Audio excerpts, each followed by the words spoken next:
year, the City of Thunder Bay offers residents compost free of charge. The compost is made from the leaf and yard waste that's picked up during the curbside collection program. It is then blended with organic waste that is directly dropped off at our municipal compost site throughout the year. The compost is available at the city's solid waste and recycling facility.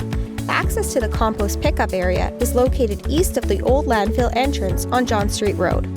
Hours of operation are Monday to Friday from 8:30 to 5 p.m. and Saturday from 9 a.m. to 4 p.m. Residents are also advised to bring a shovel and some bags or containers to carry compost home. Quantities are limited to a maximum of 1/2 ton load per resident. We encourage residents to come out and get some soil-enriching compost, which is ideal for use in landscaping, flower beds, and lawns. For more information, visit thunderbay.ca/leafandyard.